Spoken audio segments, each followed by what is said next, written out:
ክርስቶስ ዓርብ ዕለት በጸለየበት ጊዜ አባት ሆይ ብትወድስ ይህች ጽዋ ከእኔ ትለፍ ብሎ ተናግሯል። ይህ ጽዋ ከእኔ ምን ትበል? ይህንን ንግግር ቅዱስ አምብሮስ የተባለው የቤተ ክርስቲያናችን ሊቅ ሲተረጉም ይህ ጽዋ ከእኔ ወደ ሌሎች ትተላለፍ ማለት ነው ይላል። ስለዚህ በክርስቶስ ላይ የወረደው ጥላቻ፣ በክርስቶስ ላይ የወረደው ድብደባ፣ ግርፋት ወደ ቅድስት ቤተ ክርስቲያን ተላልፏል። ይህ ጽዋ ከእኔ ምን ትበል ስላል ትለፍ ስላል ዓለም ቢጠላችሁ እንዳትደነግጡ፣ እንዳትገረሙ። ከእኔ አስቀድሞ እናንተን ጠልቷል። እኔን የጠላ ሁሉ እናንተን ምን ይላል? ይጠላል። በዓለም ሳላችሁ መከራ አለባችሁ፣ ነገር ግን አይዟችሁ እኔ ዓለምን አሸንፈዋለሁ ብሎ የተናገረው ቃል መጽናኛችን ስለሆነ ቤተ ክርስቲያን ከነ መከራዋ ከነ ስቃይዋ ከሰማዕትነቷ ጋር ሙሽራው መጥቶ ሙሽራይቱን ቤተ ክርስቲያን እስኪወስዳት ድረስ በታላቅ ትዕግስት በታላቅ ጽናት ትጠባበቃለች። እስከ መጨረሻው የምንጸናበትን ኃይል አምላካችን ያድለን። አሁን ስንዘምር ነበረ በትናንትናው ዕለት፣ ዛሬም ዝማሬ ስናቀርብ ነበር።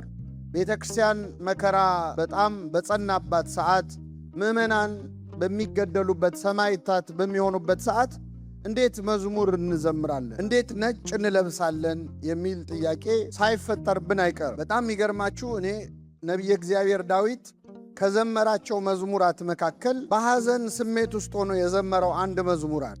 ይህ መዝሙር ምንድነው? በባቢሎን ወንዞች አጠገብ በዚያ ተቀመጥን፣ ጽዮንን ባሰብናት ጊዜ ምን አለ? አለቀስን። በአህያ ዛፎቿ ላይ መሰንቆቻችንን ሰቀልን ካለ በኋላ እንዴት እንዘምራለን ይላል። እስኪ አንዴ ከኔ ጋር በሉ፣ እንዴት እንዘምራለን? ዳዊት እንዴት እንዘምራለን ብሎ ዘመረ። እንዴት እንዘምራለን የሚለው ራሱ ምንድን ነው? መዝሙር ነው። መዝሙረ ዳዊት። ዳዊት መዘመር ሲያስጠላው ራሱ ዘምሯል፣ አመስግኗል። ብሶቱንም ሐዘኑንም መከፋቱንም የገለጸው በዚያው በመሰንቆ በዚያ በበገና እና ቤተ ክርስቲያናችን በመከራ ውስጥም በሐዘን ውስጥም ሆና ታመሰግናለች። ማህሌቷን፣ ቅዳሴዋን፣ ዝማሬዋን አቋርጣ አታውቅም። ጳውሎስና ሲላስ የታሰሩበትን እስር ቤት እኔ አንድ ጊዜ የመሳለም ዕድል አግኝቼ ነበር እና እኔ የጠበቅኩት በጣም ትልቅ እስር ቤት ይሆናል በሚል ነው። እስር ቤት ራሱ ለማለት ይከብዳል። ጉድጓድ ውስጥ ነው የታሰሩት። ጉድጓድ ውስጥ ነው የታሰሩት። እግራቸው ደግሞ በብረት ከመሬት ጋር ታስሮ በሰንሰለት ማለት። በዛ ስቃይ ላይ ሆነው ግን ይዘምሩ ነበረ።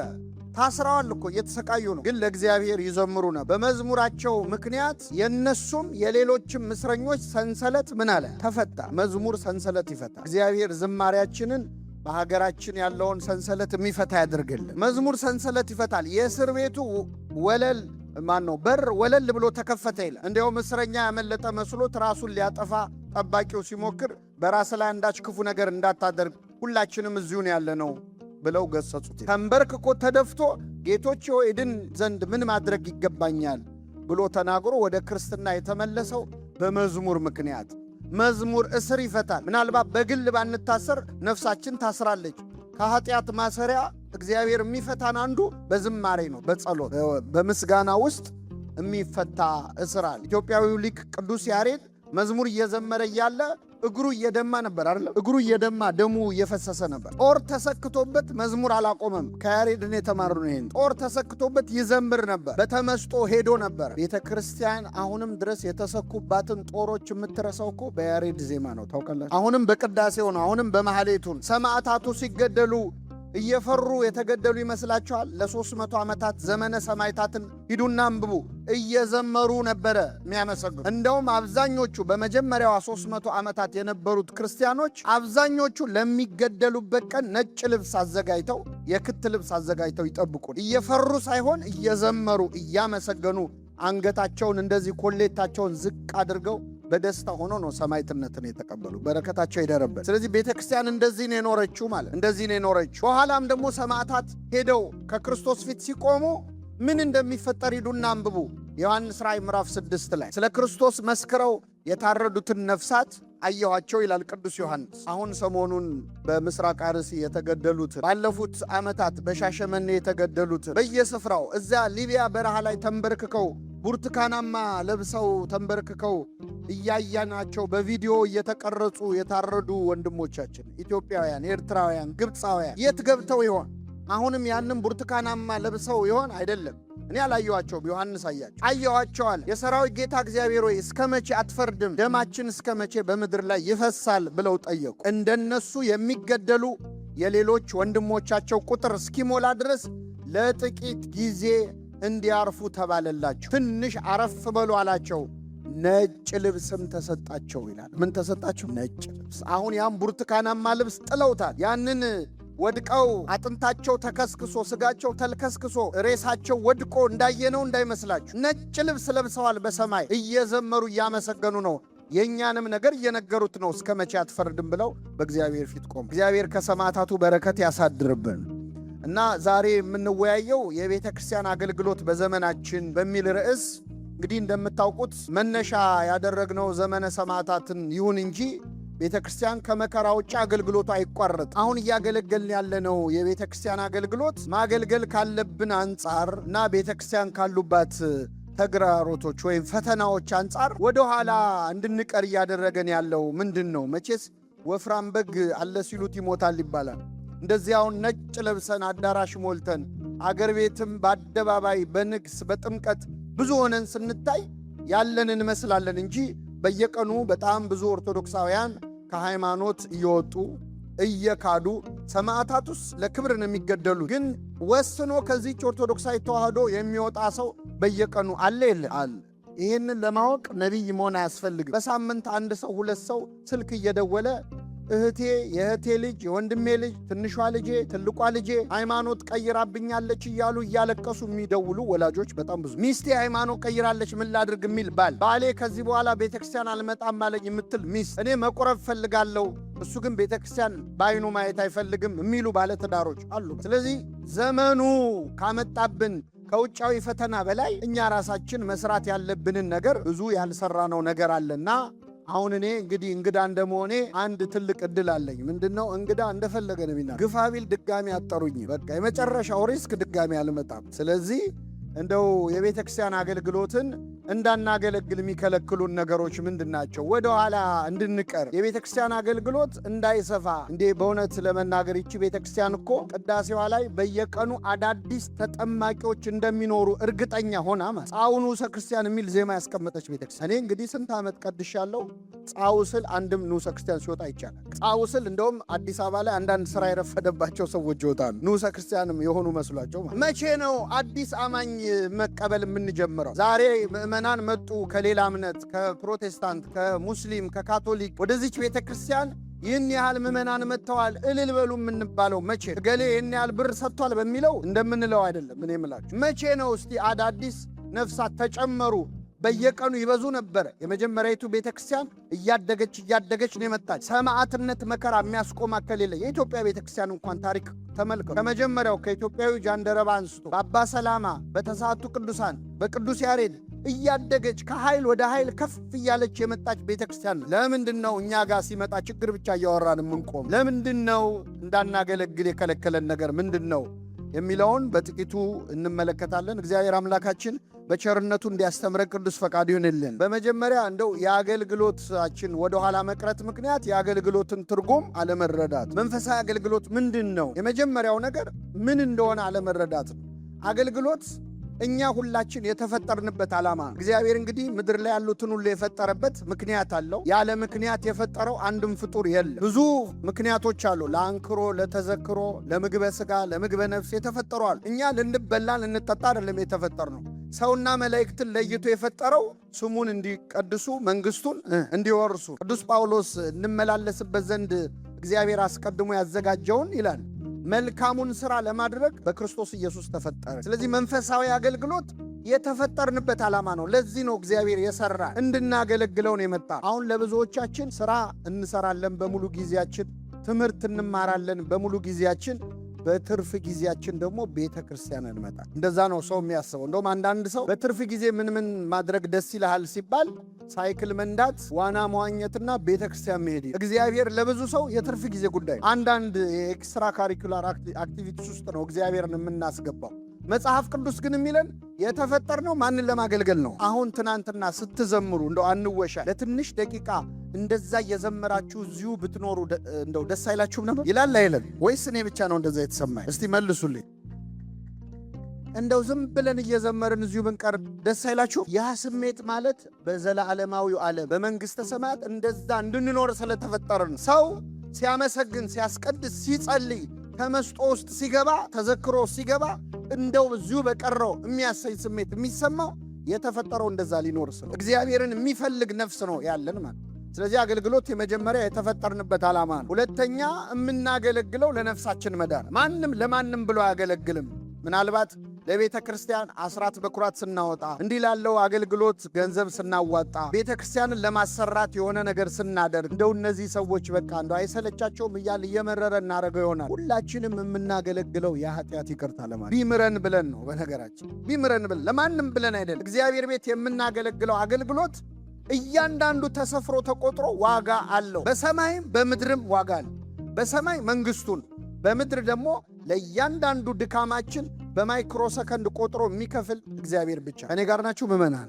እግዚአብሔር ከሁላችን ጋር ይሁን። አሁን እዚህ ቁጭ በማለታችን የምናገኘውን ዋጋ ብናቀው፣ በነገራችን ላይ በሴኪዩሪቲ ከዚህ ቤት አንወጥ ብናውቀው፣ አሁን ቁጭ በማለታችን ሌላውን ትታችሁት ማለት እያንዳንዷን የትኛውም ካምፓኒ እንደ ቤተ ክርስቲያን አይከፍልም። ሌላ ቦታ ብትሰራ በሰዓት ነው የሚከፈል። እግዚአብሔር በማይክሮ ሰከንድ ነው የሚከፍል። ሐሳብህን ጭምር አይቶ የሚከፍል አምላክ። ስለዚህ አገልግሎት ማለት ለኃጢአታችን ስርየት ነው።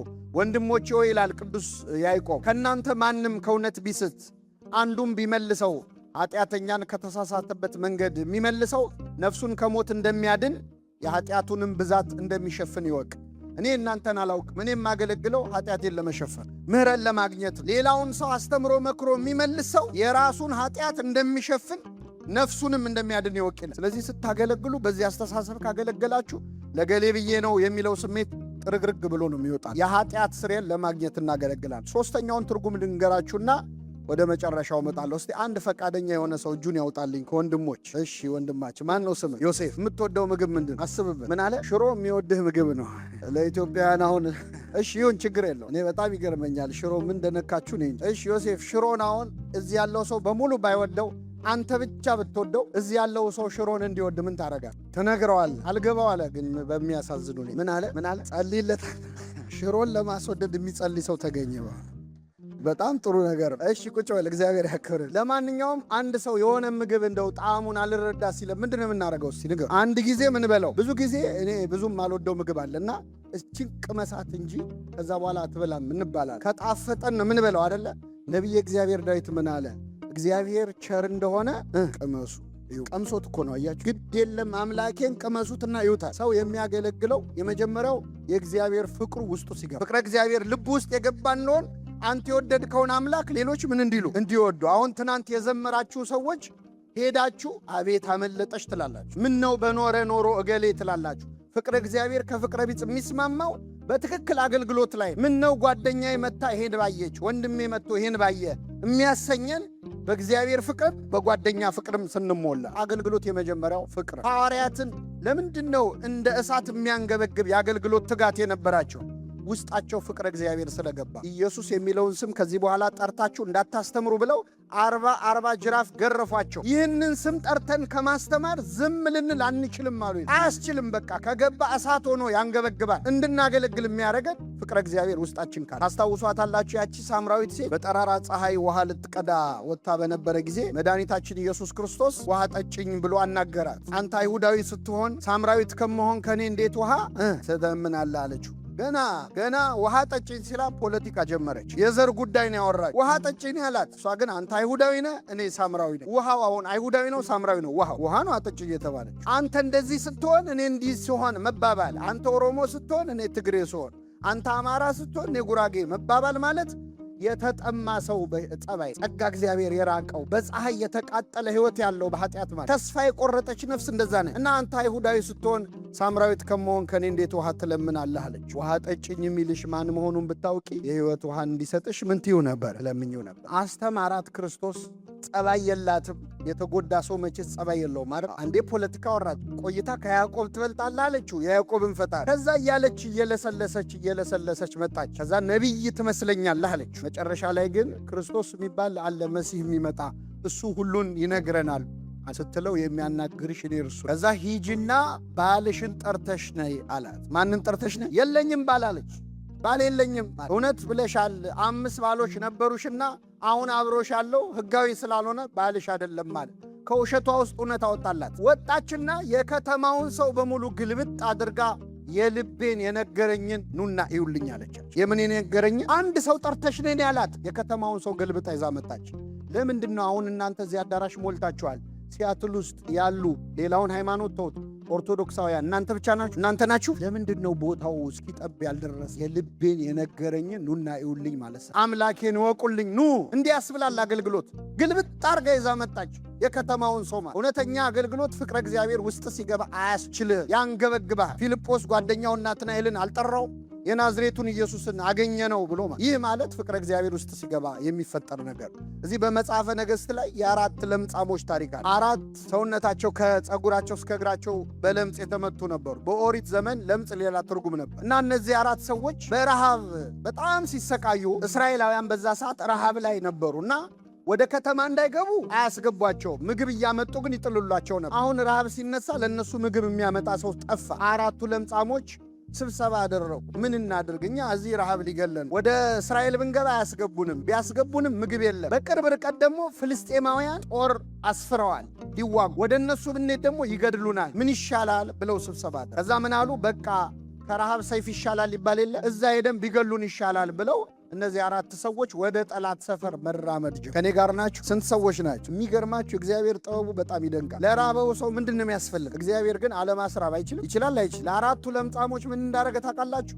የእግራቸውን ኮቴ የእግራቸውን ዳና ድምፁ የአንድን ሰውዬ የእግር ኮቴ የ1000 ሰረገላ ኮቴ ያደረገ። 4 ሲሆኑ ስንት ሺህ ሆነ? በ4000 ሰረገላ ድምፅ የጠላት ሰፈር ተሸበረ። እንደው እግዚአብሔር ኮቴያችንን ድምፁን ይጨምርልን። አሁን እኮ ብዙ ሆነን ራሱ አንሰማም እኮ አይደል? ማጆሪቲ ሆነን እንደ ማይኖሪቲ ነው አክት የምናደርገው። ከፈለገ ግን አሁን ኮቴ ቢስ ሆነናል። ድምፅ የለውም የኛ ኮቴ። ድምፁን ጨመረው። ፍልስጤማውያን ደንግጠው እስራኤላውያን ጦር አደራጅተው ሊያጠፉ መጡ ብለው እግሬ አውጭኝ ብለው ብን ብለው ጠፉ። ከስንት ሰው ሸሽተው? ከ4 ሰው። እነዚህ 4ቱ ሲገቡ ባዶ ነው። መጀመሪያ ምግብ በሉ። ያሳዝናሉ። አንዱ ድንኳን ገብተው በሉ። ሌላውም ደግሞ ወርቅም ሀብትም አለ። ደበቅ አረጉ፣ ከተቱ። ሁሉን መቼ ሰፈሩን መዝረፍ አይችሉም። ከዛ ከመሃላቸው አንዱ ምን አለ? መልካም አላደረግንም። እኛ እዚህ ስንበላ በዚህ ሰዓት እስራኤል ውስጥ በረሃብ እየሞተ ያለ ሰው እስከ ጠዋት ብንቆይ ኃጢአት ይሆንብናል። አሁኑኑ ተመልሰን ሄደን እንናገር አለ። ተመልሰው ሄደው ለእስራኤል ቤት ተናገሩ። አገልግሎት ማለት አንተ ቃሉን ስትሰማ ቃሉን ያልሰሙ ሰዎችን ማስ እና እግዚአብሔር ያለማቋረጥ እንድናገለግል የሚያደርገው ነገር እሱን መውደድ ነውና ፍቅሩን ለሁላችን ይጨምርልን። አሁን እዚህ ከተማ ውስጥ ስንት ኦርቶዶክሳውያን አሉ። እንደው ሌላ መመለሳችን ቀርቶ በሃይማኖት የሚመስሉንን ሰዎች እንኳን መያዝ ያልቻልነው የሚያንገበግብ ፍቅረ እግዚአብሔር ውስጣችን ስለሌለ ነው። እኔ አንድ ሊቀ ጳጳስ ያደረገውን ነግሬያችሁ ወደ ሁለተኛው እመጣለሁ። ቅዱስ ጎርጎርዮስ ዘኑሲስ ይባላል። እስኪ በሉ ቅዱስ ጎርጎርዮስ ዘኑሲስ። ኑሲስ የምትባል ትንሽ ከተማ ውስጥ ሊቀ ጳጳስ ሆኖ የሚያገለግል አባት። ጎርጎርዮስ እንግዲህ በጣም የተማረ ሊቅ ነው። ሪቶሪክ የተማረ፣ የግሪክ ፊሎዞፊ የተማረ፣ ቴዎሎጂ የተማረ በጣም ምሁር ነው እና አንዲት ኑሲስ የምትባል ትንሽ መንደር ጳጳስ ሆኖ ሲመደብ በጣም ብዙ ሰዎች የእሱ ወንድም ቅዱስ ባስልዮስ ነው እንዴት ይህን የመሰለ ሊቅ ወስደህ እዛ ገጠር ትጥለዋለህ ብለው በጣም አዝነዋል። ወንድምን ደና ስም ያለው ከተማ ላይ ለምን አልመደብከውም ሲሉት እኔ ወንድሜ በከተማው እንዲጠራ ሳይሆን ከተማው በወንድሜ እንዲጠራ ነው የምፈልገዋል። እና ይገርማቸዋል ቅዱስ ጎርጎርዮስ ሲያገለግል እዛ ከተማ ውስጥ ያሉት ክርስቲያኖች 13 ቤተሰብ ብቻ። ስንት ቤተሰብ? 13 ቤተሰብ ነው። እንኳን ጳጳስ ቀርቶ ማለት ነው። እኔ ራሱ 13 ሰው አለ ቢባል ሲያትል ድረስ አልመጣም። በስልክ አገናኙኝ ነው የምለው። እሱ ግን 13 ቤተሰብ አስተምሮ ከዚያች ሀገረ ስብከት ሳይወጣ ለክርስቲያን ዓለም ሀገረ ስብከቱ ነች፣ ለጳጳስ ግን ሀገረ ስብከቱ ዓለሙ ነች ይባል። እዛው አስተምሮ አረፍተ ዘመን ገቶት ሞተ። ሲሞት እዛች ከተማ ውስጥ ያሉት ክርስቲያን ያልሆኑ ሰዎች 13 ብቻ ነው። ክርስቲያን ያልሆኑት ሲያትል ውስጥ እኛ መንፈሳዊ አገልግሎት ከጀመርን ስንት ሰው ተመለሰ ወይ ስንት ሰው ወጣ? ይሄ በጣም አሳሳቢ ነው። ስለዚህ አገልግሎት ፍቅር ነው። አገልግሎት ከእግዚአብሔር ጋር መስራት ነው። አንዳንድ ሰዎች እኔ እኮ ከገሌ ጋር ነው የምሰራው፣ እኔ የቅርብ አለቃዬ እኮ ገሌ ነው ብለው ይኮፈሳል። የኔ ኢሚዲየት አለቃ ኦባማ ነው ይል ነበር አንድ ሰውዬ፣ አሁን ታሰረ መሰል። የቅርብ አለቃዬ ኢሚዲየት አለቃዬ ባራክ ኦባማ ነው ይል ነበር። ኢሚዲየት አለቃችሁ እግዚአብሔር እንዲሆን ከፈለጋችሁ ቤተ ክርስቲያን ውስጥ አገልግሉ። እኛ ቅዱስ ጳውሎስ ምን አለ? እኔ ተከልኩ አጵሎስም አጠጣ እግዚአብሔር ያሳድግ ነበረ። እኛ ከእግዚአብሔር ጋር የምንሰራ ነናል። ከማን ጋር? ቤተ ክርስቲያን ውስጥ ማገልገል ማለት ከእግዚአብሔር ጋር አብሮ መስራት። ዋይት ሃውስ ከሚሰራ ሰው ይልቅ ቤተ ክርስቲያን ውስጥ የሚሰራ ሰው ለዘላለማዊ መንግስት እየሰራ ነው ያለ። ለቤተ መንግስት ነው የሚሰራው። ሊያውም ህልፈትም ሽረትም የሌለው ስልጣን ላለው ንጉሥ ነው ለእግዚአብሔር። ስለዚህ አገልግሎት ማለት ከእግዚአብሔር ጋር አብሮ መስራት ነው። እንዳናገለግል የሚያደርገን የመጀመሪያው አገልግሎትን አለመረዳት ነው። 3 ነው የምነግራችሁ፣ ከዛ ወደ መጨረሻው እመጣለሁ። እንዳናገለግል የሚያደርገን ሁለተኛው አይገባኝም ማለት። ብዙ ሰው ወደ ቤተ ክርስቲያን አገልግሎት ሲጋበዝ እኔ አልመጥንም፣ ለቦታው አልሆንም፣ ሰበካ ጉባኤ ሁኑ አገልግሉ፣ በፍጹም እኔ አይገባኝም፣ እንደዚህ አድርጉ አይገባኝም የሚል ሰው። የሚገርም ነገር ልንገራችሁ፣ እግዚአብሔር በታሪኩ እችላለሁ በሚሉ ሰዎች ስራ ሰርቶ አያውቅ። እኔ በጣም የሚገርመኝ ነገር እናንተም ሳይገጥማችሁ አይቀርም። አንዳንዴ ሰበካ ጉባኤ ሲመረጥ እንደው ድሪም ቲም የሚባል ሰበካ ጉባኤ ተመርጦ አይታችሁ ታውቃላችሁ? እንደው በጣም የተማሩ ሰዎች ከአቅም ያላቸው ከልምድ ያላቸው በቃ ይሄ ቲምማ አገር ይቀይራል ተብሎ ይመረጥና ድብልቅልቅ ብለው ይወርዳሉ። ምንድን ነው ችግሩ? በጣም እኮ እውቀት ያላቸው ሰዎች ናቸው። ለምን መሰላችሁ?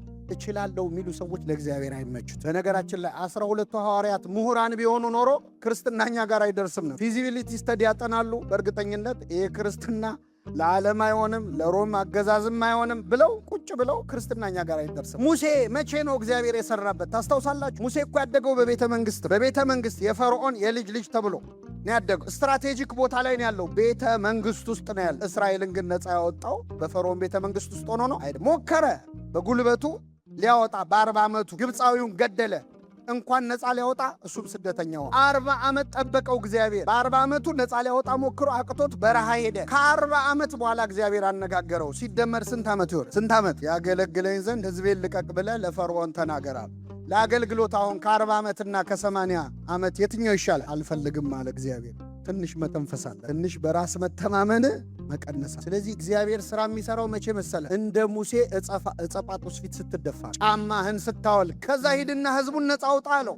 ሕዝቡን ነፃ አወጣ ዘንድ እኔ ማነኝ አለ። አሁን ብቁ ነው። እኔ ማነኝ ካልክ ብቁ ነህ። አንድ ሐዋርያ አንድ ነቢይ ይገባኛል ብሎ ያገለገለ የለም። እኔ ኮልታፋ ነኝ፣ እኔ ብላቴና ነኝ፣ አይገባኝም፣ ከንፈር የረከሰብኝ ሰው ነኝ ያሉ ነቢያት ሁሉ ናቸው። በእውነት እግዚአብሔር በእነሱ ሥራ የሠራው ኃይሌ በሉ እስኪ በድካምህ ይገለጣል። ስለዚህ እግዚአብሔር ኃይሉን የሚገልጠው በምናችን ነው? በድካማችን። በደካሞች ነው የሚሠራው፣ በትንንሾች ነው የሚሠራው። ምንም አያውቁም በተባሉ ነው የሚሠራው።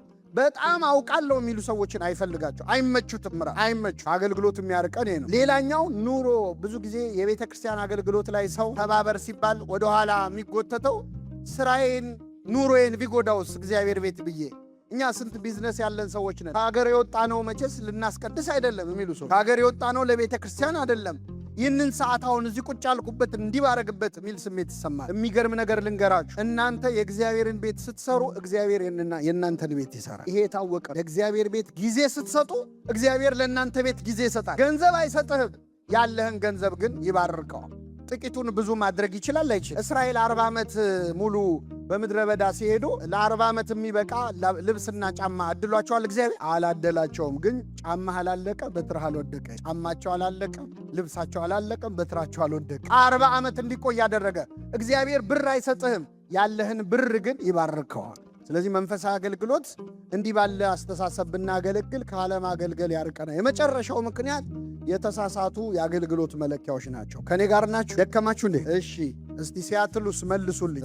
ሲያትል ውስጥ 1 ሊትር ስኳር ስንት ችግር አለ? እሺ፣ ቆይ ተውት እናንተ ወንድሞች። ደግሞ 1 ኪሎ ዘይት ስንት ነው የሚሸጥ? ዘይት በኪሎ ይለካል፣ ስኳር በሊትር ይለካል። ይገርማቸዋል። የቤተ ክርስቲያን አገልግሎት በማይለካበት ፓራሜትር ነው የምንለካው። የምንመዝነው በማይመዘንበት። በጣም ወደኋላ የሚያስቀረን አንዱ ይሄ። የመጀመሪያው አገልግሎት በማዕረግና በስራ ድርሻ አይለም። ብዙ ጊዜ በቤተ ክርስቲያን አገልግሎት ላይ ብዙ ስራ እንዳንሰራ የሚያደርገን በማዕረግ ስለምንለካው ነው። እኔ በጣም የብዙ አገልጋዮች ፎቶ እያሳየዋችሁ ነው እዚህ ስክሪን ላይ። ከላይ መጽሐፍ የሚያነቡትን ካህን መጽሐፍ ተሸክሞ ይዞ የሚያስነብብ ዲያቆን አለ። ከዛ ከጎን ሊቀ ጳጳስ አሉ፣ ቆሞስ አሉ፣ ቄስ አለ። ከዚያ ደግሞ ፍም የሚያፍም ዲያቆን አለ። ከዚያ የተግባር ቤት ስራ የሚሰሩ ደግሞ እማሆያ። ከዛ ሰንበት ትምህርት ቤት ወጣት የምትዘምራለች። አብሯት ደግሞ ሙዳየ ምጽዋት የሚያዞር ልጅ አለ። ሁሉም የሚያገለግሉት ማንን ነው? አሁን ከዚህ ውስጥ ትልቁ አገልግሎት የትኛው? አሁን እኛ የሚመስለን የጳጳሳቱ የካህናቱ አገልግሎት። እኔ ለአገልግሎት ማዕረግ አያስፈልግም ክህነት አያስፈልግም አላሉ። ግን አገልግሎት በማዕረግ አይለካም። ብዙ ጊዜ ብዙ ሰው ቤተ ክርስቲያንን ሲከስ ለምንድን ነው ቤተ ክርስቲያን እንደዚህ የማታደርገው ይላል። በሱ ቤት ቤተ ክርስቲያን ጳጳሳት ነው የሚመስሉ፣ በሱ ቤት ቤተ ክርስቲያን ካህናት ነው የሚመስሉት። ካህናት የቤተ ክርስቲያን አንድ አካል ናቸው እንጂ ሁላችንም ቤተ ክርስቲያን። በጣም ይገርማል። ቤተ ክርስቲያን የሚለውን ቃል በነገራችን ላይ ግዕዙ እና አማርኛው ላይ ነው የተሻለ ያለው። በእንግሊዘኛው ቸርች ነው የሚባለው። ቸርች ኪሪዮስ ከሚለው ቃል ነው የመጣው፣ ኦፍ ክራይስት ወይም የጌታ ማለት። ቤተ ክርስቲያን ግን ልዩ ስም ነው። እስኪ በሉ ቤተ ምን ማለት ነው ትርጉም? የክርስቲያን ምን? አሁን ልታስቀድሱ ስትመጡ ጠዋት እሑድ ጠዋት ወዴት ነው የሚሄደው ብላችሁ ነው የምትወጡ? ቤተ ክርስቲያን ምን ማለት ነው? አስቀድሳችሁ ስትመለሱ ወዴት ነው የምትሄዱ? ቤታችሁ የምን ቤት? የምን ቤት ነው ቤታችሁ? ቤተ ክርስቲያን። ሁለቱንም በአንድ ስም ነው የምንጠራው። ያም ቤተ ክርስቲያን ነው፣ እኔም ቤቴ ቆልፌ ከፍቼ የምወጣ የምገባበት ቤተ ክርስቲያን ነው። ለምንድን ነው አንድ የሆነው ስሙ? ክርስቲያን ማለት ቤቱን ቤተ ክርስቲያን፣ ቤተ ክርስቲያንን ቤቱ ማድረግ ይቻላል። ቤተ ክርስቲያንም ቤትህ ናት፣ ቤትህም ቤተ ክርስቲያን ነው። በቤትህ ላለች ቤተ ክርስቲያን ሰላም በልልኝ ይላል። ምን ማለት መሰላችሁ? ጳጳስ አለ ብቻ የሚጠየቁ እንዳይመስል ልመልሳቸው። አሁን የነበረው አገልጋዮች ፎቶ ከዚህ ውስጥ ክብር ያለው አገልግሎት የሚመስል አሁን የሆነ ወቅታዊ ጉዳይ ሲደረግ ቅዱስ ሲኖዶስ ቅድሚያ ግንባር ቀደም ሆኖ ማዘዝ እንዲያርጉ እንዲያታርጉ ማለት ስላለበት ቅዱስ ሲኖዶስ አይጠየቅም ማለት ያለ። ግን ሁላችንም ድርሻ አለን የለንም? ቤተ ክርስቲያን ለምን እንደዚህ አታደርግም ስትል አንተስ ለምን እንደዚህ አታደርግ? አንተም እኮ ቤተ ክርስቲያን። ብፁዕ አቡነ ቄርሎስ አሁንም ድረስ አሉ፣ በረከታቸው ይደርብን። ሁሉም ሰው ለሃይማኖቱ ጳጳስ ነው ብለው፣ ሁሉም ሰው ለሃይማኖቱ ምንድን ነው? ጳጳስ። በአብዛኛው ደግሞ ቤተ ክርስቲያን ውስጥ ያለ ችግር ለመፍታት ክህነት አይፈልግም። አብዛኛው የቤተ ክርስቲያን ችግር ክህነት አይፈልግም። እኔ ቀላል ምሳሌ ልስጣችሁ። አጋጣሚ ያለነው ሌላ ቦታ ነው። እስቲ የምትገለገሉበትን ደብር አስቡ። እኔ በጣም አስተውያለሁ። በሄድኩበት ደብር የሚገለገሉበት መቅደስ ውስጥ የግድግዳ ሰዓት አለ። አብዛኛው ግድግዳ ሰዓት አይሰራ። ምን ሆኖ ነው የማይሰራ? መልሱልኝ። ባትሪ ለመቀየር ቅስና ነው ዲቁና ነው ጵጵስና ነው የሚፈልገው። አብዛኛው የቤተ ክርስቲያን ችግር ልቡና ብቻ ነው የሚፈልገው። በምዕመናን መሰራት የሚችል እንዲያውም የበለጠው ስራ ያለው ወደ ታች። እዚህ ላይ ካሉት ሰዎች አሁን በጣም ዋጋ ያለው የሚመስለን እኔ እንደቆምኩት መድረክ ላይ ቆሞ የሚያስተምረው መዝሙር የሚዘምረው የሚቀድሰው እሱ ብቻ አገልግሎት በፍጹም አይደለም። ዛሬ እኛ እንድንዘምር እንድንማር ከኛ ቀድሞ መጥተው ወንበር ያስተካከሉ ሰዎች እነሱ ዋጋ አላቸው የላቸው? እንደውም ዋጋቸው የሚጨምረው የነሱ። እስቲ አሁን እዚህ ውስጥ ዝነኛ ቀዳሽ አለ፣ ዝነኛ ሰባኪ አለ፣ ዝነኛ ፍማፋሚ አለ። ወይ እንደው እገሌ እኮ እፍ ሲል በቃ እሱ እፍ ይበል የሚባል ሰው አለ። እሱ ይቀድስ የሚባል ሰው አለ። እገሌ ሙዳይ ምጽዋት ሲያዞር አዟዟሩ የሚባል አለ። ከንቱ ውዳሴ የለው፣ ዋጋው ከፍ ያለ። እኔ በጣም ይገርመኛል። በየደብሩ እንደዚህ አይነት ስም የሌለው አገልግሎት የሚያገለግሉ ሰዎች በሌሊት መጥተው ቅዳሴ ጠበል የሚቀዱ የተበተነውን የሚሰበስቡ፣ እኛ ምኑንም ጣጥለን ስንሄድ ዘግይተው ቤቴ ገብቼ ልረፍ ሳይሉ የሚሰበስቡ ዋጋ አላቸው የላቸው? በጣም የተወደዱ አገልጋዮች። ምንም በተለይ ድምፅ የሌለው ምናምን እኮ ይበቃል። ታውቃለህ፣ እንደው ከንቱ ውዳሴም የለበትም አይፈለግም። ለክብረ በዓል ዞር በል የሚባለው ሰው የበለጠ ጸጋ። ስለዚህ አገልግሎት በክህነት ማድረግ ሊለካ አይችልም። ምዕመናን ሆኖ ብዙ ተአምር የሰሯል።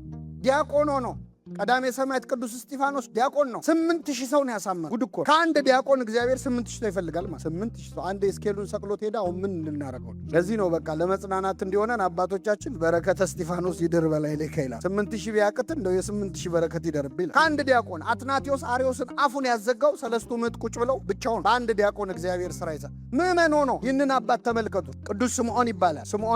ስምዖን ምዕመን ነው። እንደውም ጫማ ሰፊ ነው። ስራው ጫማ ሰፊ ነው። ብዙም ትምህርት የለው። ብፁዕ ቅዱስ አቡነ ሽኖዳ የጻፉት ስለ ስምዖን የህይወት ታሪክ አለ። መግቢያው ላይ ስምዖን ቃለ እግዚአብሔር ብዙ እንደማያውቅ የሚያስታውቀው አይን ብታሰናክልህ አውጥተህ ጣላት የሚለውን እንዳለ ተረድቶ አይኑን ያወጣ። አንዲት ሴት መጣችና ለዝሙት ፈልግሃለሁ አለችው። ምንን የወደድሽው? አይኔን። ይኸው ብሎ አውጥቶ አይኔ የተባለው ትርጓሜው ሌላ ነው። እሱ ግን አይኑን አወጥ። በጣም ይገርማቸዋል። አንድ ቀን ታዲያ ግብፅ ውስጥ አንድ መሪ ተነሳና ከአይሁድ ጋር ተመሳጥሮ እናንተ ክርስቲያኖች መጽሐፍ ቅዱሳችሁ ላይ የሰናፍጭ ቅንጣት የምታህል እምነት ያለው ሰው ቢኖር ይህን ተራራ ከዚህ ወደዛ ሄድ ብትለው ምን ይላል? ይሄዳል የሚል አለ። ስለዚህ የእናንተ እምነት ተሰብስቦ ይህንን ተራራ ከዚህ ወደዛ ዞር እንዲያደርግልኝ ይፈልጋለሁ አላቸው። እስቲ አሁን የሲያትል ገቨርነር መጥቶ እዚህ ጉባኤ ላይ በሴኪዩሪቲ ተከቦ መጥቶ በጣም ጥሩ ነው መዝሙሯችሁ፣ ጥሩ ነው። ከዚህ ሲያትል ትንሽ ወጣ ብሎ የሆነ ተራራ አለ፣ እሱን ወደ ከተማ ቀረብ አድርጉልኝ ቢለን ምን ነው? አልገባህም እኮ ትርጓሜው ነው። ምን ማለት ተራራ ሲባል እኮ ችግር ለማለት ነው። የሚገርማችሁ ተራራውን አፍልሱልኝ አለ። በወቅቱ የነበረው አቡነ አብርሃም የሚባል ጳጳስ ነው። ሱባኤ ያዝ፣ ክርስቲያኖችን ሁሉ ጹሙ አለ። አሁን እኮ ይሄም እኮ ነው ያቃተን። በነገራችን ተራራ እኮ ቤተክርስቲያን ብዙ የተጫናት አለ አይደል? ግን ሱባኤ የሚይዝ ጠፋ። ሱባኤ ሲባል ራሱ ሰው ይናደዳል። ምን የምን ሱባኤ ነው ይላል። እግዚአብሔር ከናከው ይንቃል፣ ይሰራል ካልከው ይሰራል። ከዛ ጾሙ፣ ጸለዩ። እመቤታችን ተገልጻ ይህን ተራራ የሚያፈልሰው ስምዖን የሚባል አንድ ምዕመን ነው። እስቲ ምን አይነት ሰው ነው ተብሎ ሲፈለግ ጫማ ሰፊ፣ ያውም ጥቅሱን ቃል በቃል ተረድቶ አይኑን ያወጣ ሰው። ስለዚህ ቃል በቃል ተረድቶ አይኑን እንዳወጣ ቃል በቃል ተራራውንም ማፍለስ እንዲችል አደረገችው እመቤታችን። ጸለየ፣ እያዩት መሃል ካይሮ ላይ አሁን አለ። ተራራው ከዚህ ተነስቶ ወደዛ ፈቀቅ አለ። ቤተ ክርስቲያን ሰላም አገኘች። ክብር ምስጋና ይድረሰው እግዚአብሔር። አሁን እኛ የተጫነን ተራራ የለም አለ የለም። ይህን ተራራ ለማፍለስ ጵጵስና ነው ወይ የምንጠብቀው? የአንድ ምእመን እምነት እኮ ይበቃ። ይሄ የምታዩት ካይሮ ውስጥ ያለው የስምዖን ገዳም ነው። ከጀርባ ያለው ተራራ ስምዖን ያፈለሰው ተራራ እና የግብፅ መንግስት ታሪኩን ለማበላሸት የካይሮ ቆሻሻ መጣያ አድርጎታል ተራራው። ክርስቲያኖቹ ደግሞ ቆሻሻ ሪሳይክል ማድረጊያ ፋብሪካ ከፍተዋል እና በጣም ሀብታም። ክርስቲያን ማለት ድንጋይ ሲወረወርበት በተወረወረው ድንጋይ ቤተ ክርስቲያን የሚሰራ ችግርን ወደ ዕድል የሚቀይር ማለት። ምዕመናን ሆነው እንደዚህ ያለ ተአምር የሰሩ ሰዎች አሉ። ስለዚህ አገልግሎት በማዕረግ አይለካም። ሁለተኛ በጾታና በዕድሜ ነው። አገልግሎት በጾታ በዕድሜ አይለካም። በወንድ በሴት አይለካም። ብዙ ጊዜ እኛ ቤተ ክርስቲያን ላይ እህቶችን የምንጠቀመው በጣም ለተወሰነ ጊዜ ለተወሰኑ ጉዳዮች፣ ግን ታሪካችን ይህንን አያሳይ። የቤተ ክርስቲያኒቱ ታሪክ ይህንን አያሳየን።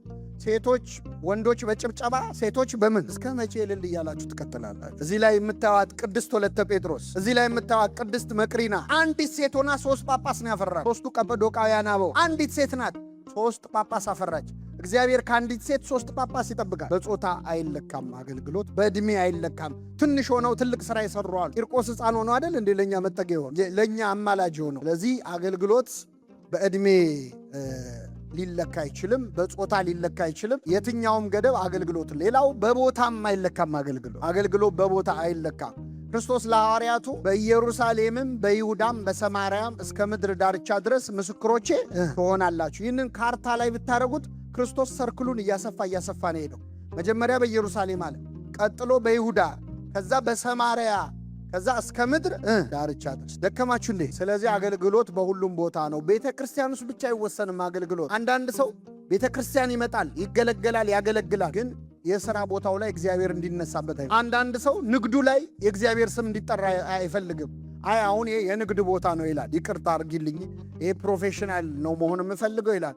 እግዚአብሔርን አንድ ቦታ ካሰርከው አታምነውም ማለት። እግዚአብሔር ትዝ የሚል ይላል ቅዱስ አምብሮስ፣ እግዚአብሔር ትዝ የሚል እሑዱን ልታስቀድስ ስትመጣ ከሆነ አንተ እንደ ቅዱሳት አንስት ነህ ይላል። ቅዱሳት አንስት ሽቱ ይዘው የሄዱት ጌታ ገና ከሞት ምን አላል አልተነሳም ብለው ነው። ቤተ ክርስቲያን እኮ የክርስቶስ መቃብሩ አይደለችም፣ ቤተ መንግስቱ ነች። ስለዚህ እሑድ ብቻ ጌታ እዛ ያለ ከመሰለና ሌላ ቦታ ከረሳኸው ለአንተ ክርስቶስ ገና አልተነሳ። በሁሉ ቦታ የእግዚአብሔር ቃል መነገር አለበት።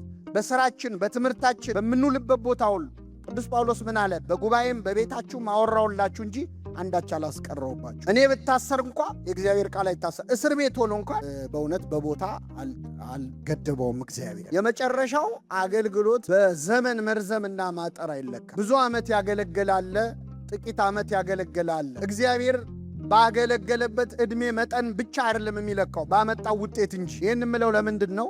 እዚህ መሃል 2 አይነት ሰዎች አሉ። እንደኔ ቤተክርስቲያን ያደገ በጣም ብዙ ሰው አለ። እዚህ መሃል እድሜውን ሙሉ ቤተክርስቲያን ያሳለፈ፣ ደግሞ ሰሞኑን ወደ ቤተክርስቲያን የመጣ ሰው አለ። ትልቁ ችግር ምንድን ነው? ቤት ውስጥ የቆየነው ሰዎች አዲስ ሰው ሲመጣ ብዙም ደስ አይልም። ከኔ ጋር ናችሁ? እስቲ ምን ያህል ዌልካሚንግ ነው ቤተክርስቲያን ሰው ሲመጣ የምንቀበልበት ፊት? እኔ አሜሪካን ሀገር ለመጀመሪያ ጊዜ የዛሬ 2 ዓመት ነው የመጣሁት። እንደመጣሁ በጣም የገረመኝ ከስተመር ሰርቪስ። በጣም ሰው ስታስተናግዱ ቤተክርስቲያን ውስጥ አላልኩም፣ ስራ ቦታ አንድ ባንክ ሄድን ጉዳይ ለማስፈጸም ከአንዲት እህታችን ጋርና በአጋጣሚ የተቀመጥንበት ወንበር ሙሉ ነው። ሁላችንም ቁጭ ብለናል። ያስረዳን ፈልጎ መጥቶ የባንኩ ኃላፊ እኮ መጥቶ ተንበርክኮ አዋራ። እኔ ያወራውንም ባልሰማሁት ተንበርክኮ ጉዳያችንን ጨረሰ። አገር ቤት ተንበርክከን አይፈጸምልን። ተንበርክከ ማለት እና ተቃራኒውን ነው ያየሁት። ይሄን ሰውዬ ጤነኛ ነው አልኩ። በጣም ገረመ። የሚገርመው ሁላችሁም የምትሰሩበት ቦታ ላይ ከስተመር ሰርቪስ ተንቀጥቅጣችሁ ነው ሰርቭ የምታረጉት አይደል? ቤተክርስቲያን ግን ሰው ሲመጣ እንዴት ነው የምናስጠጋ? ፊታችን ይጋረፍ የለ እንዴ? አናስጠጋም እኮ። ለመሳሳት እንኳን እድል አንሰጥ። ሰዎች ቤተክርስቲያን መጥተው የሆነ ስተከሰሩ አለቀለ። አንድ ሰውዬ እሑድ ጠዋት ቤተክርስቲያን መጣ። ከሚስቱ ጋር መጥቶ አያውቅም። በግድ እንደው ለምናው እስቲ ዛሬ እንኳን አስቀድስ በዓል ነው ብለው ያስቀድስ መጣና ቅዳሴው ተካሂዶ ስብከት እየተሰበከ እያለ ሞባይሉ ጮኸ። ከዛ ሲጮህ ቤተ መቅደስ ውስጥ ያለው ሰው በሙሉ ዞሮ ገላመጡ። ያማትባል ግማሹ። እንደዚህ አይደል የምንለው? ቤተክርስቲያን ሁሉም ሰው ባይኑ ገረፈው። ከዛ ኪሱ ጠፋበት ራሱ። አንዳንዴ ሰው ሲያይ እኮ ያስደነግጣል አይደል? እንዴት አድርጌ ልዝጋው ብሎ እንደምንም ብቻ ዘጋው። ከዛ ሰባኪው እኔ የቆምኩበት ቦታ የቆመው ሰውዬ ደግሞ ለ5 ደቂቃ ስልክ ቤተክርስቲያን ውስጥ እንዴት ይዛችሁ ከፍታችሁ ትመጣላችሁ በሚል ለ5 ደቂቃ ገሰጸው ሰው። ከዛ አለቀ። ከቤተ ክርስቲያን ቤት እስኪደርስ ድረስ ሚስቱ መኪና ውስጥ እየመከረችው ነው እርምህን ብትመታ እንደው ታዋርደኝ እያለች ነው። ከዛ ደረሰ ቀኑ ተበላሸ ማለት። ከዛ በቃ አይ ዛሬ ቀኔ አይደለም ብሎ ሄደና ትንሽ ልጠጣ በቃ ብሎ ሊሰክር መጠጥ ቤት ገብቶ ቢራ አዘዘ። አቀረቡለት። ቢራውን ተቀብሎ ተጎነጨና ባንኮኒው ላይ ያስቀምጣለሁ ሲል ተደፍቶ እዛ የተቀመጡ ሰዎች ላይ ተረቸሞ። ደና ሱፍ የለበሱ ሰዎች ዛሬ ቀኔ አይደለም ማለት ተነሱና ውይ አይዞ ያጋጥማል እኮ ምንም ማለት አይደለም። የመጠጥ ቤቷ ባለቤት ሰራተኛ አዘዘችና ቦታው ተወለወለ። ዛሬ እኔንም ጋብዝ ብላ ቢራ በነጻ ሰጠችው። ይሄ ሰውዬ ከዛች ቀን ጀምሮ ከዛ መጠጥ ቤት ቀርቶ ይህንን መስተንግዶ ማግኘት የነበረበት የት ነበረ? እኛ እንደ ሾህ እንዋጋ። የሆነ ሰው ይሳሳት ብቻ አይደለ እናፈርጠዋለን በግልምጭ። ጸጉሩ ያደገ ልጅ ይመጣል ቤተክርስቲያን። ሰው እኮ ክርስትና ሲገባ አንገቱንም ይቆረጣል አይደለም ጸጉሩን። ማተቤን አልበጠስም ብለው አንገታቸው እየተበጠሰ አይደል? እኛ ግን ሰዎች ቤተክርስቲያን ውስጥ ገብተው እንዲለወጡ አይደለም የምንፈልገው፣ ተለውጠው እንዲገቡ በቅተው እንዲመጡ ነው የምንፈልገው። አንታገሳቸውም ራሱ። ስለዚህ ቤተክርስቲያንን ዋጋ አስከፈላት። አዲስ ለሚመጣ ሰው አንዳንድ ሰው ድሮ ቀረ ይላል። አገልግሎት በእኛ ጊዜ ቀረ አሁን ምን አለ የሚል ሰው። ድሮ ቀረ ቢሉ ኖሮ የሚያምርባቸው ሐዋርያት ናቸው። እነሱን ያስተማራቸው ማን ነው? እኛ ድሮ ቀረ ስብከት የተራራው ስብከት ማለት ይችሉ ነበር። አንተ የመለኮትን ምስጢር ከሐዋርያትን እንዳልሰወርክ እነሱም የክህነትን ምስጢር ከኛ አልሰወሩም ይላል ቅዱስ አትናቴዎስ በቅዳሴ። አባቶቻችን ሐዋርያትን ያስተማሩን። አሁን ትልቁ ችግር የትውልድ መተካካት ነው። ወጣቶቹ ትዕቢተኛ ይሆናል። የድሮው ሰው አይጥማቸው። ቤተ ክርስቲያን ውስጥ የቆየው ሰው ደግሞ አሁን ላለው ወጣት አመኔታ አይሉ። እየሰማችሁ ነው? ይህንን ጥቅስ አብራችሁ በሉ። እስከ ዓለም ፍጻሜ ከእናንተ ጋር ነኝ። ከአባቶቻችን ጋር የነበረ አምላክ ከማን ጋር ነው? እዚህ ትልቅ ካላችሁ ከትልቆቹ ጋር የነበረ አምላክ ከእንደማን ጋር ነው? ትንሾች። ይህን ማመን አለ። እኛ ችግራችን እንደ ሀገርም ነው እውነት ለመናገር ማለት በሰላም አንረካከም። አንድ ደብር ለወጣቱ ከሚሰጥ ሰበካ ጉባኤውን ኃላፊነቱን እዚህ መሃል አድባራት የምትመሩ አላችሁ። ደና ልጆች እያሏችሁ ግን መስጠት አትፈልጉ። ኃላፊነት ማህበራት የምትመሩ አላችሁ መስጠት አትፈልጉ። ይሄ በሀገር የመጣ ችግር። አገልግሎት መሆን ያለበት ዱላ ቅብብል ነው። ዱላ ቅብብል የሚባል ሩጫ ታውቃላችሁ። ሯጩ ሮጦ ዱላውን ለቀጣዩ ሯጭ ምን ይለዋል? ሯጩ ተቀብሎ ምን ይላል? ይሮጣል። እኛ ሀገር ግን እንደዚህ የሚባል ነገር አንደኛ የመጀመሪያው ሯጭ ልቡ እስኪፈርስ ይሮጣታል እንጂ ዱላውን ለዛ ሰውዬ ምን አይለ አባሮ ነው የሚቀማው አይደል? ልክ ዱላውን ተቀብሎ ደግሞ እንደው አባሮም ቢሆን ዱላውን ሲቀበል ምንድነው ማድረግ ያለበት? አይሮጥ። መጀመሪያ በዛ ዱላ ያን ሰውዬ እግሩን ሳይሰብር ማለት ስራ መስራት አንቺ። የቆዩት ያሁኑን ሲያሳድዱ፣ ያሁኖቹ የበፊቱን ሲያናንቁ ብዙ አገልግሎት ወደ ኋላ ቀርቷል። የሌላው አገልግሎት በገንዘብ አይለካ። እየጨረስኩ ነው፣ አይዟችሁ፣ ደከማችሁ። አገልግሎት በምን አይለካ? እስቲ ከኔ ጋር በሉ እህቶች ብቻ። ገንዘብ ለአገልግሎት፣ አገልግሎት ለገንዘብ ይለያያል አይለያይ? ገንዘብ ለምን አገልግሎት የትኛው ነው ትክክል? ገንዘብ ለአገልግሎት ያስፈልጋል አያስፈልግም? አሁን ይህን አዳራሽ የተከራየ ነው በምንድን? ገንዘቡ ለምን ዋለ? አገልግሎቱ ለገንዘብ ከዋለ ግን በጣም አደገ። ሰባኪው የሚሰብከው ህዝቡ ደስ ብሎት እንዲሰጥ እኮ። አንዳንዴ ቃፋችን የሚያመልጥ አነጋገራል። ደስ ካለው ይሰጣል። እንዲድን ነው የምንሰብከው እንጂ እንዲሰጥ አይደለም። የሚሰጥ ቢሆን ሚኖር በደስታ ምን ይበል ወዶ ይስጥ እንጂ ሞቲቬት ተደርጎ መስጠት የለበት። አንዳንድ ሞቲቬሽናል ስፒከሮች ታውቃላችሁ? እኔ አገራችን ውስጥ አሁን ተጀምሯል ሞቲቬሽናል እና አንዱ ሰውዬ በጣም አንድ ሞቲቬሽናል ስፒከር ሲያወራ ሰማና ደስ አለ። በቃ ከዛሬ ጀምሮ አለ ሚስቱን ቤት ገብ ልጆቼን እኔ ነኝ ገላቸውን ማጥባቸዋል። በቃ አንቺ አታጥቢም። ስለ አስተዳደግን የተማሩ ከዛሬ ጀምሮ እኔ ለማጥባቸዋል። እሺ አለችው። አንድ ሳምንት አጠባቸው። 4 ልጆች ነው። አንድ ሳምንት አጠበና ሰኞ ሲደርስ ስራ ገብቶ ደክሞት ትደውላለች ሚስት፣ ይዘጋዋል። ትደውላለች፣ ይዘጋዋል። እዛ መጨረሻ 3ኛ ስትደውል አነሳን። ምንድን ነው? ኧረ ልጆቹን እጠባችሁ ዘፍዝፈሽ ጠብቂኝ አለ። እኔ ስመጣ ምን እላችኋል? በቃ አሁን እኔ ወላችሁ በጣም ሞቲቬት አድርገናችሁ አንዳንዴ ዘፍዝፈ ጠብቀን ትሉናላችሁ። የሆነ ሰዓት እንደዛ አይደለም። ደስ ብሎት ይስጥ ማለት ብሰጥ አገኛለሁ ብሎ ይስጥ ማለት ነው አይደል? ብሰጥ እባረካለሁ ብሎ ገብቶት ማለት እንዴ ቤተ ክርስቲያን እንዴት እኔን ትለምናለች እኔ ልለምናት እንጂ ብሎ የሰጠ እንደሆን ገብቶታል ማለት ነው አይደል? አገልግሎት ለገንዘብ መዋል የለበትም። ገንዘብ ግን ለአገልግሎት ያስፈልጋል። አገልግሎት በገንዘብ አይለካም ማለት በህንፃ አይለካም፣ በንብረት አይለካም። አንድ ደብር ተሳካለት የሚባለው አንድ የደብር አስተዳዳሪ ጥሩ አስተዳዳሪ ነው የሚባለው ባስገባው ገንዘብ ሳይሆን ንስሐ ባስገባው ምዕመን ቁጥር በቆረበው ሰው ቁጥር ነው። ነፍሳትን የሚሰበስብ በሉ እስኪ እርሱ ጠቢብ ነው። ምን የሚሰበስብ ነፍሳት። እኔ በጣም ለገቢ እንደው በተለይ ግንባታ ላይ በጣም እናተኩራለን። ውጭ ሀገር እንኳን ያው ግዢ ነው የሚታይ፣ ግን ግንባታ ላይ በጣም ማተኮር ምን እንደሚጎዳ እነዚህን አብያተ ክርስቲያናት ላሳያችሁ። አውሮፓ ውስጥ ያሉ ድንቅ አብያተ ክርስቲያናት ናቸው። በጣም በሚያምር የሥነ ሕንፃ ውበት የተሰሩ ድንቅ አብያተ ክርስቲያናት ናቸው። ውስጣቸውን ደግሞ ገብተን እንጎብኘዋል። እንጎበኘው። ይሄኛው ፐብሊክ ላይብረሪ ሆኖ እንደውም የሆነ ጻድቅ እፍ ሳይልበት አይቀርም ላይብረሪ ነው። ይሄ ሆቴል ጥሩ ሬስቶራንት ሆኗል። መኝታ ቤት ሁሉ አለው። ቤተ ክርስቲያን፣ ይሄ ደግሞ ናይት ክለብ ሆነ። ይሄ ዳንስ ማስተማሪያ ቤተ ክርስቲያን የነበረ እኔ ራሴ አንዴ ቀና በሉና ስሙኝ፣ ዴንማርክ የሚባል ሀገር ሄጄ ከአንድ አባት እዛ ያሉ ጋር ለአገልግሎት እኛ ጉባኤ ከማድረጋችን በፊት ጠዋት ላይ ስንመጣ የቢራ ጠርሙሶች ነበሩ ቤተ መቅደስ ውስጥ ሰብስበን አጽድተን ነው ጉባኤ ያደረግነው። ይሄ ጫማ ሞሎ ነው። ትናንት ቤተክርስቲያን ያልተሰራ ሰው የተሰራ ቤተክርስቲያን ያፈርስ፣ የተሰራ ሰው ደግሞ ያልተሰራ ቤተክርስቲያን ምን ይላል? አገልግሎት። አሁን እኛ ብዙ ገንዘብ የምናወጣው ልጆቻችንን ለማስተማር ነው ወይስ ለሆነ ግንባታ ነው? እንድትጠይቁ ነው፣ እኔ እንድትመልሱልኝ አለ ራሳችሁ። በሀገር ደረጃ እንደ ቤተ ክርስቲያን እንደው በገፍ ገንዘብ የሚወጣው ለአብነት ትምህርት ቤቶች ነው፣ ለመንፈሳዊ ኮሌጆች ነው። በጀት የለም የሚባለው ለነሱ፣ ለድግሱ ግን በጀት አለ። ለሌላው ለጊዜያዊ ነገር በጀት አለ። ዋጋ ያስከፍለናል። አገልግሎት በማይለካበት መለኪያ ስንለካ በተገልጋዩ ብዛት ማንነት ብዙ ሰው ስላለ ጥቂት ሰው ስላለ አይደለም። ጥቂት ሰው ላይ የተሰራ ስራ ቤተክርስቲያንን ብዙ ያቆያታል። ክርስቶስ አስተምሮ ሄደው 12 ሐዋርያት ዓለምን ክርስቲያን ማድረግ ችለዋል። ትንሽ ሰው ላይ የተሰራ ስራ ብዙ ውጤት ሊያመጣ ይችላል። የሰማነውን በልቡናችን ያሳድረው።